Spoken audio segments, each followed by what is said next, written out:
world of Legends followers. Today, we're taking you on a dark and mysterious journey. The children of the devil. What do you know about these terrifying and enigmatic beings that appear in legends, stories, novels, and mythologies around the world? And what about what you don't know? If you're ready, take a deep breath and let's delve into the depths of darkness.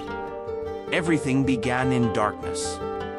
Before the story of Adam and Eve, there was Lilith.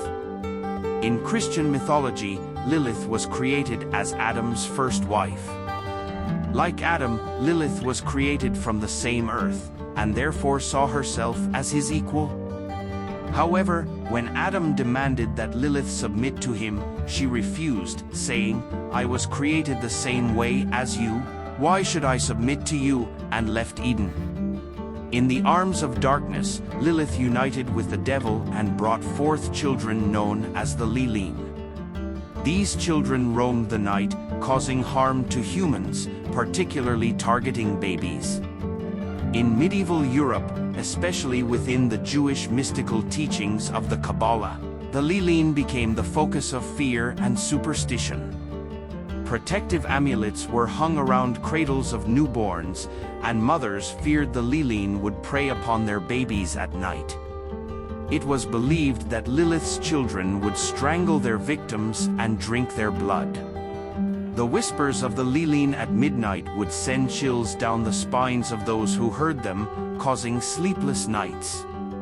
Let's take a moment to travel to ancient Greece, where the stories of Empusa and Lamia await us.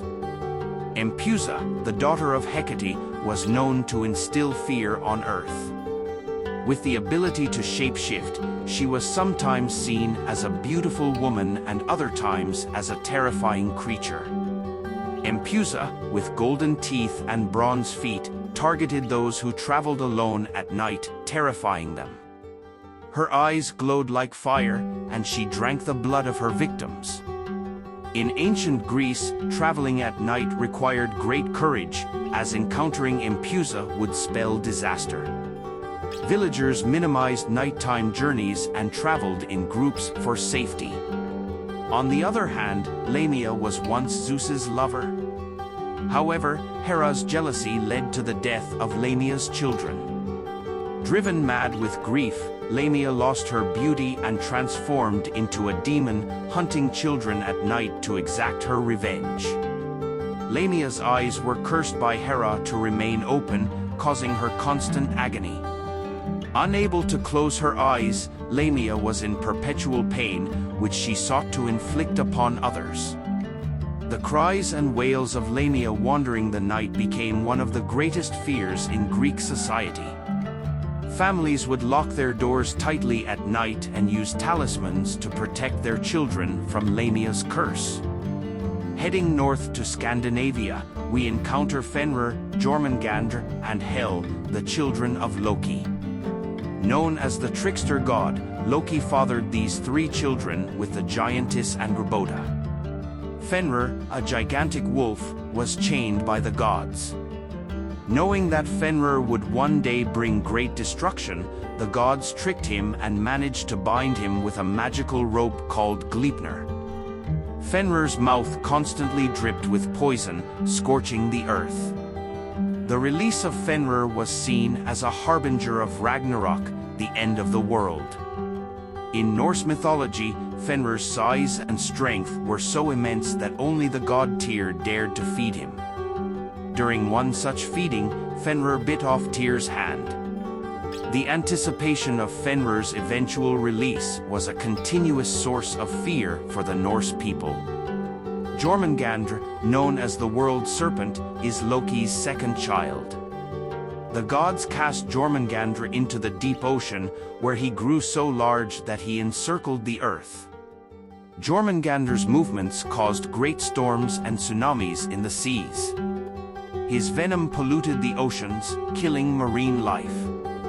According to legend, when Ragnarok arrives, Jormungandr will engage in a deadly battle with Thor, and they will kill each other. Norse sailors offered sacrifices to the gods before venturing out to sea to protect themselves from Jormungandr's wrath. The thought of Jormungandr coiling in the deep waters instilled great fear among sailors. Hel, the third child of Loki, rules the realm of the dead. Half of her body is a beautiful woman, while the other half is a rotting corpse. The gods sent Hel to Niflheim to rule over the dead. Her kingdom is a cold, dark place, where only those who did not die in battle go. In Hel's domain, the dead suffer eternal cold and hunger. In Norse mythology, going to Hel's realm was a source of shame because it was seen as the place for dishonorable dead. Hel would release an army of the dead at Ragnarok to invade the world of the living. The Norse people took great care in their funeral rites to avoid angering Hel, ensuring their dead were buried with respect. Turning to Asian mythologies, we find the Oni in Japan, demonic beings considered to be the children of evil spirits or the devil. Onis are usually depicted as large, terrifying creatures with supernatural powers. These beings, with red, blue, or black skin, large tusks, and wild eyes, are among the greatest fears of humans. Onis typically reside in mountains or deserted places and torment humans. During the Setsubun festival, the Japanese perform various rituals to protect themselves from Onis. People throw soybeans at their doors while shouting, "Oni wa soto, fuku wa achi," out with the demon, in with good fortune. This ritual is done to drive away the Oni's evil and bring good luck into the home. The stories of Onis reflect the Japanese people's fear of the night and the unknown. Onis are central to scary tales in villages, and children are warned to avoid their wrath. In North American native legends, the Wendigo stands out. The Wendigo is associated with greed and cannibalism. According to belief, a person who resorts to cannibalism becomes a Wendigo. This creature, a giant with an insatiable hunger for human flesh, is a manifestation of extreme greed and hunger. The Wendigo is depicted as a gaunt, emaciated figure with protruding bones and sunken eyes. This legend serves as a powerful warning about how greed and hunger can transform people into monstrous beings. Native Americans performed various rituals to appease the Wendigo spirit and avoided wandering alone in the forests. The cold breath of the Wendigo echoed through the woods, becoming one of the greatest fears of the people. It was believed that the souls of the Wendigo's victims were trapped within it forever. The concept of the devil's children also finds its place in modern literature and popular culture. Stephen King's novel It features Pennywise, a creature that preys on children, representing a modern incarnation of the devil's children theme. Pennywise resides in the sewers of Derry and emerges every 27 years to hunt children. Disguised as a clown, Pennywise lures children by exploiting their greatest fears. This character has had a significant impact on modern horror literature, becoming a symbol of fear. Additionally, Clive Barker's Hellraiser series introduces the Cenobites, beings from hell who inflict pain on humans. The Cenobites, who blur the lines between pleasure and pain, are another modern representation of the devil's children theme. These legends, stories, and mythologies from around the world demonstrate the universal nature of the theme of the devil's children. These beings reflect humanity's fear of the unknown, nature, the night, and the darker aspects of our own nature. The devil's children have left deep marks in the cultural heritage of societies and have been passed down through generations, with their fear-inducing stories.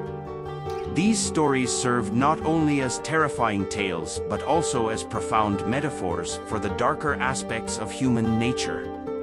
As we come to the end of our dark and mysterious journey, we have one request.